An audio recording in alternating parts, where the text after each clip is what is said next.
നമസ്കാരം ദൂരദർശന്റെ എല്ലാ പ്രിയപ്പെട്ട പ്രേക്ഷകർക്കും വാക്ക് ദ ടോക്കിലേക്ക് സ്വാഗതം. വാക്ക് ദ ടോക്ക് ഉള്ളത് തിരുവനന്തപുരത്തെ IIST ക്യാമ്പസിലാണ്. IIST എന്നാൽ Indian institute of space science and technology. ISRO ഉൾപ്പെടെ ബഹിരാകാശ മേഖലയിലുള്ള നമ്മുടെ രാജ്യത്തെ സ്ഥാപനങ്ങളിലേക്ക് എഞ്ചിനീയർമാരെ സംഭാവന ചെയ്യുന്ന കേന്ദ്ര സർക്കാരിന് കീഴിലുള്ള ഒരു സ്ഥാപനമാണ് IIST. വാക്ക് ദ ടോക്കിൽ നമ്മൾ ഇന്ന് സംസാരിക്കുന്നത് IIST വൈസ് ചാൻസലർ ആയിട്ടുള്ള ദീപാങ്കർ ബാനർജിയുമായിട്ടാണ്. അദ്ദേഹം ഒരു ഏറ്റവും മുതിർന്ന സയൻറ്റിസ്റ്റ് കൂടിയാണ് നമ്മുടെ രാജ്യത്തുള്ള. ദീപാങ്കർ ബാനർജിയെ കാണാം, അദ്ദേഹവുമായി സംസാരിക്കാം.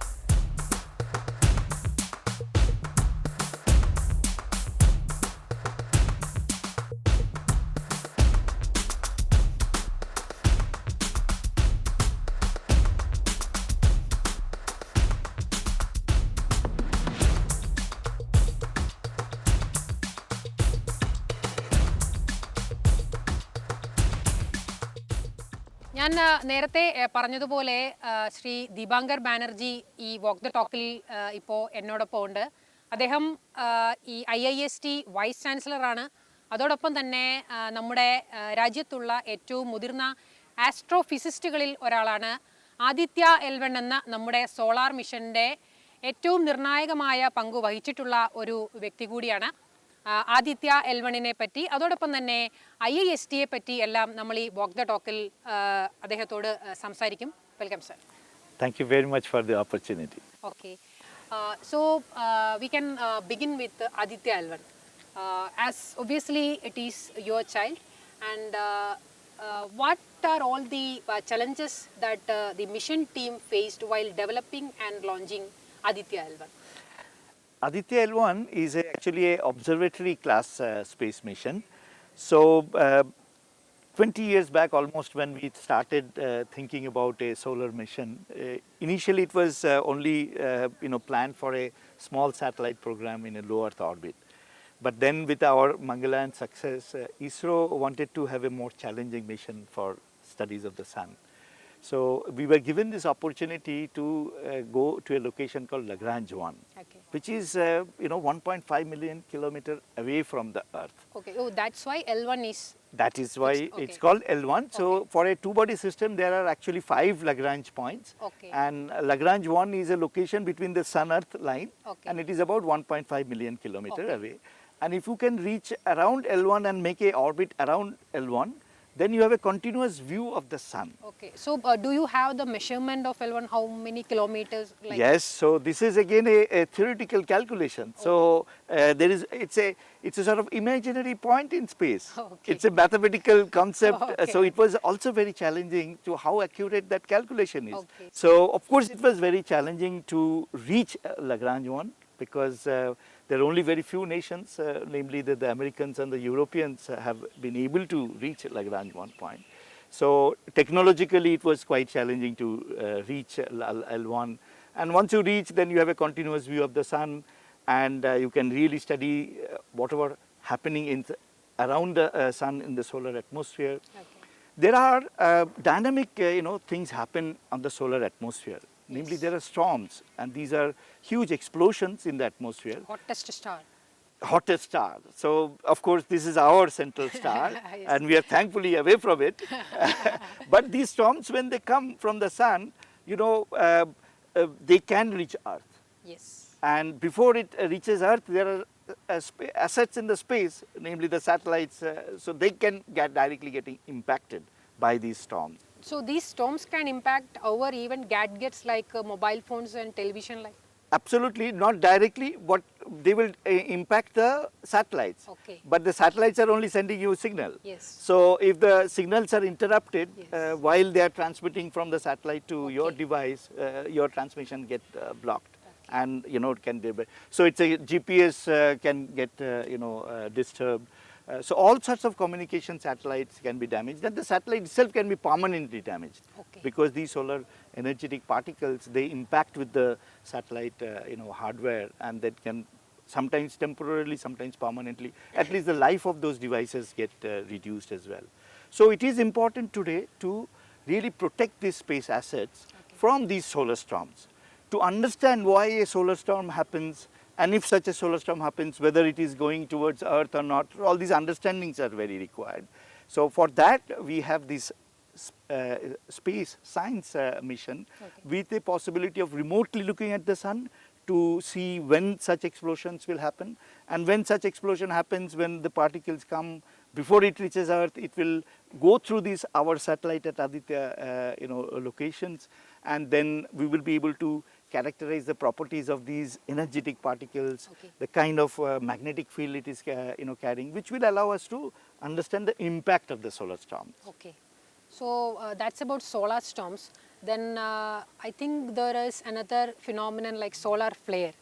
That's also an issue. So the flares are the source of the storm. Okay. So flares are actually some kind of magnetic structures, and those magnetic structures actually interact, and then it gives rise to the storm. So flare is the source, storm is the result of it. Okay. And when the storm happens, then we need to study. Okay. The other point actually which you were asking about the challenges in terms of the first time building such instruments, telescope in space. We have never built such sophisticated instruments, that too for space platform. So that demanded new kind of camera development, new kind of telescope development, which needs certain optics, some mirrors, some lenses.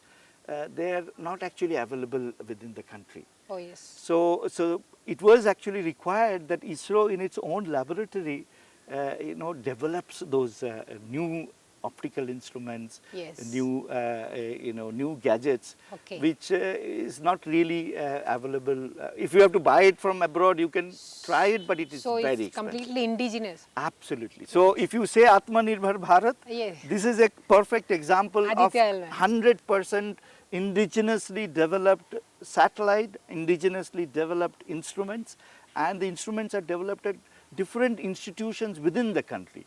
Some are within ISRO centers, some are different academic institutions like Indian Institute of Astrophysics in Bangalore, Ayuka in Pune, then some components in Ahmedabad in Physical Research Laboratory, which is also part of ISRO system as well.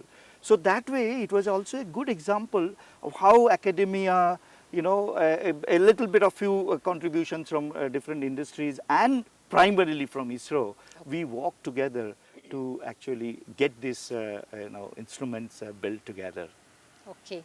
So that's all about L1, and why we are not focusing on L2, or otherwise we are planning anything on L2? We are planning, of course. So since you mentioned, so the Lagrange 2 point is actually behind Earth. Okay. So it is ideally suited for looking at the other part of the sky. Namely, you're not looking at the sun, you're looking at the deep sky. Okay. And incidentally, the biggest space telescope called the JWST is at Lagrange 2 point. That's of NASA? That's of NASA. Okay. We are since you are sitting here, from IIST has proposed a mission called ExoWorld. Oh. This is looking for other planets and other planets' atmosphere, not in our solar system, but in in the other galaxies, there have been now 5,000 plus other planets discovered. Oh yes. So our natural question always is there a life anywhere else? Yeah. So to answer that question, we need to understand what is the atmosphere of those planets. Okay. Because Earth has an atmosphere. Yes. Earth has a magnetic field. Okay. For that, we are able to be here today, and the life, the way we define it, has actually evolved. So such conditions are required for other planetary atmospheres. So we call them exoplanets. Okay. So to discover those exoplanets, their atmosphere conditions and all that, we have designed a mission called ExoWorld. Oh. And IIST is a PI institution in terms of the science requirements, and SAC Ahmedabad is expected to build a telescope. Okay. So again, this will be one of its own kind, indigenously done within India. Yes. And this is in the proposal stage, but it's very advanced stage of acceptance. We hope that within this year we will get the approval, and when maybe 6 years down the line, we will have another observatory at L2.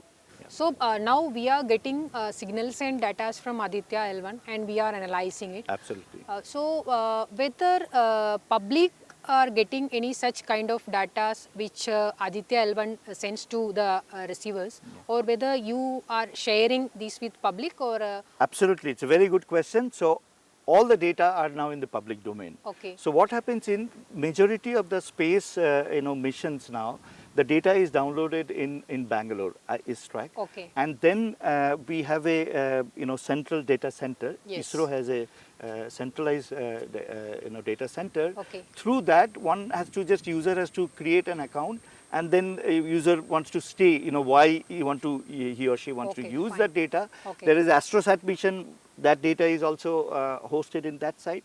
Aditya also has this, all the data hosted in Pradhan is that particular site which is called. Okay. And they are available globally, not only within India. Oh, yes. It is globally available. Just one scientist have to say, what purpose an acknowledgement has to be given for this specific purpose, one is using the data. Okay. It is in the public domain. So that's for the scientist. No, even user, I mean anybody, any school children can also download. Okay. But having said that, these does need certain training. Okay. Like, when you have a image, it needs certain corrections. You have to make some sense out of that. For that, you need some training. Even for that, we conduct workshops. So these are called Aditya Support Cell. In fact, thankfully ISRO gave me that responsibility when I was in Nainital before joining here as a director of the Aryabhatta Research Institute. Yeah. Okay. And Aditya Support Cell was actually, still it is at Nainital. Oh, yeah. So it's of course, just a center means, we conduct workshop across the country. So there are 10 such workshops already conducted. Oh, yeah. In different parts of India, some Yes. IITs, some universities. So there, this 4-day hands-on training is given to students primarily from the university sector, because research institute, sometimes they're more equipped with all these kind of training internally. So this has been an attempt so that the utilization of the science data is done with a larger user community. And this is a very important exercise as well. Okay. Yeah. So public can access it? Public can access it, public can analyze the data and can even, jointly collaborate with scientists. Yes. And this is what is started happening now. Okay. Okay, then the next biggest mission for us is Gaganya. Yeah. So do we have any such kind of advantage now that we got from Aditya L1 that we can effectively use in our next Gaganyaan mission? Yeah, it's a good point, because Gaganyaan mission is basically a human space flight program, and it has many different steps. First you have to know how to build a satellite which is friendly with the human. So there will be uncrewed mission, then there will be crewed mission. But when you are ready at that stage of crewed mission, you have to also look about the safety, not only from the satellite point of view, also in their space. So in a way, Aditya is all the time, searching or looking for these kind of space environmental, effects. So we will hopefully be in a slightly better understanding that what kind of exposure these, crewed, astronauts will face when they are in the space. Or similarly, even the International Space Station. Yeah. We have our plan for our own International Space Station. There also, suppose, in the space station outside you have come out with a suit to do some work. At that time there is a solar storm. Yeah. It's going to be very dangerous. Okay. So we need to know when such storms are going to be, and then we will schedule our activities based on that. It's almost like, our weather, the fisherman will go to the sea when it is safe to go to the sea. Okay. So even the launch, when it is safer from the solar storm point of view, also is a very important. Because what happens is when a satellite is launched into the space, it actually encounters a drag with the atmosphere. And when such a storm happens, the drag is changed, because the atmospheric densities and all that changes. Oh, yeah. In fact, SpaceX from Elon Musk, he lost 37 satellites 1.5 years back. Yes. Just in the launch. Yes. So because these satellites never could reach to 400-500 kilometers because of the enhanced drag force the satellite faced, and eventually they came down to 200 and then they got destroyed in the atmosphere. So you have mentioned about weather, that's why. So we all are discussing on day to day about global warming. So what the majority argument is that this global warming is a human created one. So do you have an opinion that these solar flares or these solar storms, these are also a cause of global warming, or whether it is completely human made? Yeah. So this is a question, and some people have contrasting opinion. I will very clearly clarify this. You see, the climate is a much long-term phenomena. Okay. It doesn't happen within few days or years. So these solar storms which happens, these are more transient phenomena, we call it, because they live for only few days and so on. So they cannot change your climate. Okay. Having said that, sun is also our nearest star. It provides all the energy. Okay. If the total solar output, if it changes over time, that will have serious impact on our climate. Okay. In fact, in the past, we had ice ages. Huh. And that we know very directly linked with actually solar radiation.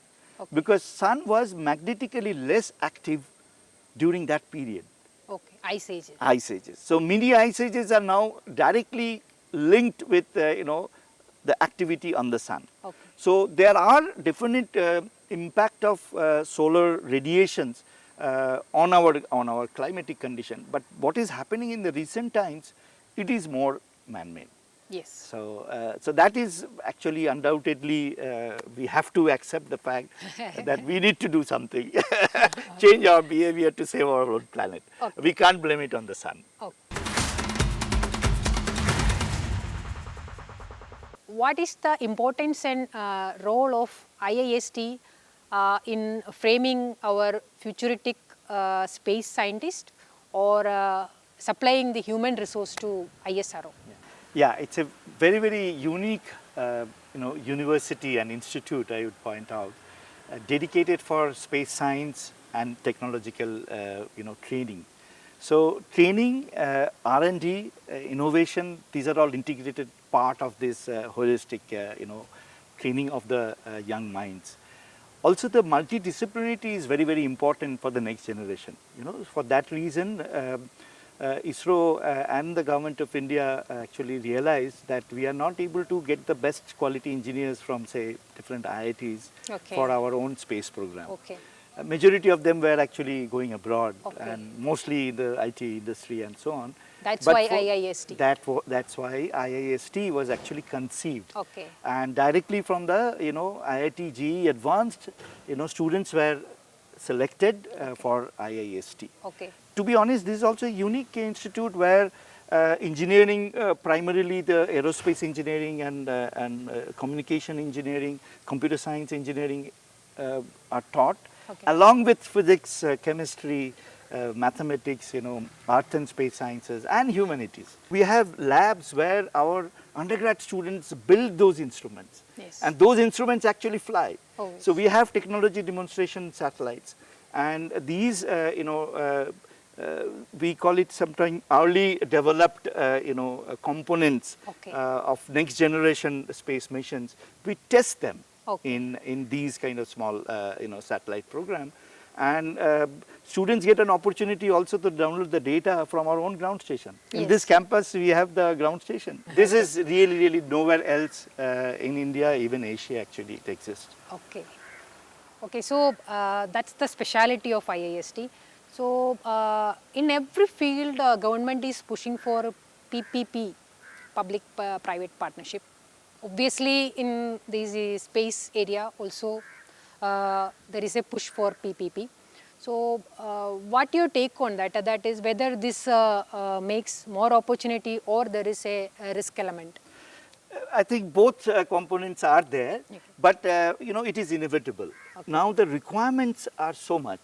So of course government has realized that if ISRO only have to build all the satellites, have to build all the instruments and all that, it's not actually practically possible. The kind of requirements what we have, we need several hundreds of satellites in space every year. For that, private participation is important. We have too many satellites and we have too many dead satellites also. Oh. Those dead satellites are very harmful for our living satellites. Oh, yes. So we need to track them also. So that's again another domain we call it space situational awareness. Okay, So there are now that's private like companies. like we have e-waste. It is a It's a kachra. It is a kachra in the space. Okay. And there are now private companies, they are dedicating their services for that. This is called, space situational awareness is the domain, what we call it. Okay. So they're termed as space debris. So situation. do we have incubators here? We do have incubators, absolutely. And some of the incubators are now going out and, making bigger, companies. Okay. So this is also a very specific roles we have to energize our own students to go into even private sector. So that's all about profession. Now it to passion. So I have heard that you are a music lover, and rather than a lover, you are a trained person in Hindustani music and also Bengali Theatre. lover and theatre artist. So how you are nurturing this passion in between this busy life? Yeah, it's tough now, Okay. but I must also point out this happens with your gene. It happens with your tradition where you grew up and all Okay. that. So being in Calcutta and the colleges in the Calcutta, we participated in sports, we participated in music, college fests and so on. And in those days, of course, with certain potential, you do it. But later on, this is again one, I would say probably academic life is quite special. Okay. Because often we say, that we have good freedom. Yeah. We work all the time, but we know where to break also. Okay. So, of course, some of these activities you do it primarily in the weekends or in holidays. Okay. But that passion is there to do something different.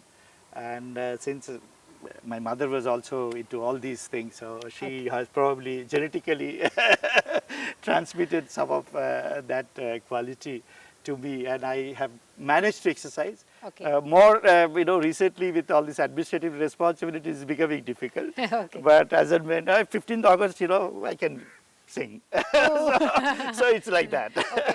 So before 15th August, can you sing 2 lines for the Doordarshan Prekshakas? Okay, so it's a bit tough, but since you insist, I will try. But we are not professional singers. We are very thankful. We are not professional singers, but being in Kerala, Okay. and one of my favorite artists, Yeshudas, Okay. so I will try to sing a couple of lines for Yes.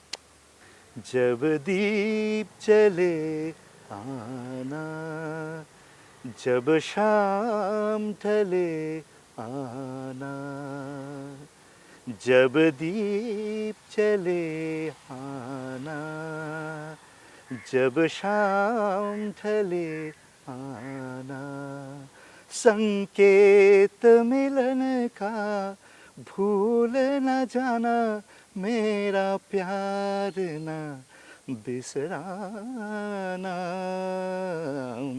जब दीप चले आना, जब शाम ढले आना.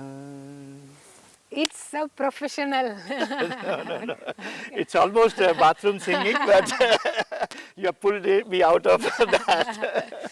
Okay, with this musical note, this is PS Vinaya signing off from DD Walk the Talk.